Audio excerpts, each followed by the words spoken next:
I was listening to a podcast not too long ago and a question came up about troubleshooting a SQL Server issue.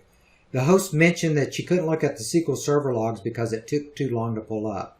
She's right if you're using SQL Server log file viewer. In this video, we'll find the fastest way to access the right logs the right way with t-sql. We'll explore shortcuts for finding information about your system and something you should do if you want to be at the top of your game. Ready? Let's get started.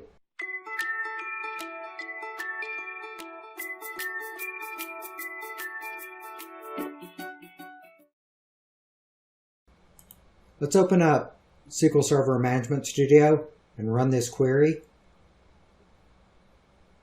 And what we get is everything that's in the current log file. Let's go ahead and open up the log file viewer and pretty much run the same thing. Let's look at current. If we compare those side by side, we see that we get pretty similar results. Well, they're exact results, if you can take my word for it.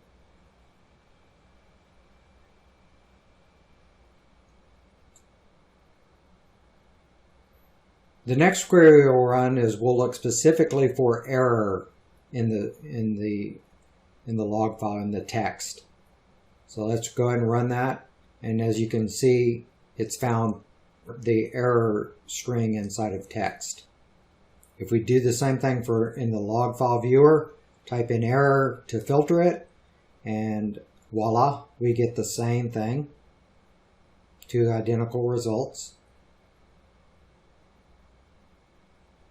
Next is where we'll see the big difference though. So we'll go down and we'll filter this out. What we're going to look for is text is not like a significant part of the SQL Server process. We don't want to see that anymore. And if you run that t-sql, this is what you get. You don't have that error message in there. If you run this, if you try to find a filter for this in the log file viewer, notice there's no way it gives you where it's not in, or you can't filter that out. So the real power now is that t-sql gives you that option. It'll also give you the option to do more with that filter. You can filter it on more things, like, for example, process info.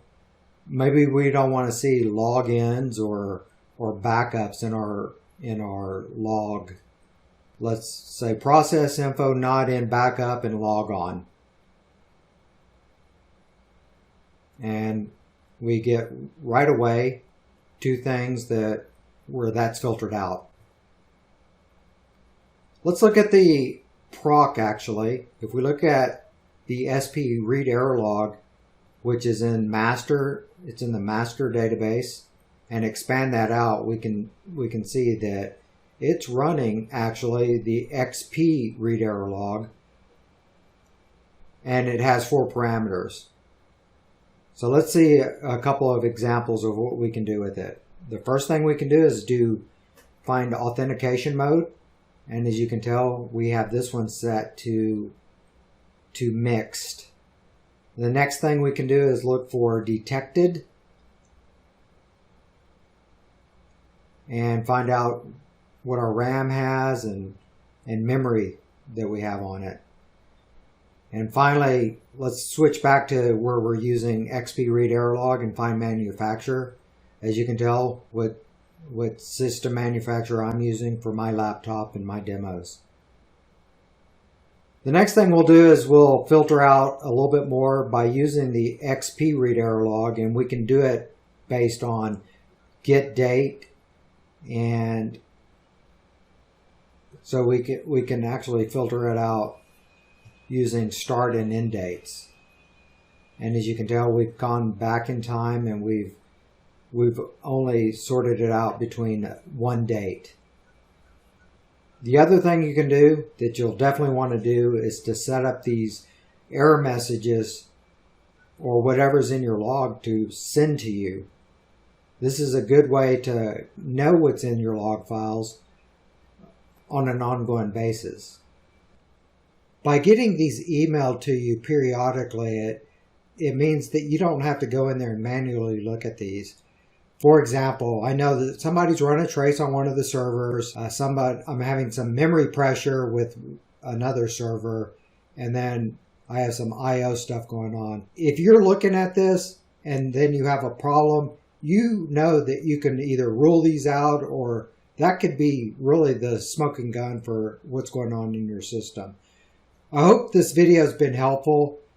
We've gone and compared the log file viewer with t-sql and how much quicker it is to be able to filter out some of the things that you don't want to see or need to see in investigating any issues that are going on. We've also looked at ways to see other information on your server, such as memory or CPU, or if you're in mixed mode or not. There's a lot more you can do with that, and I'll give you some links to see that.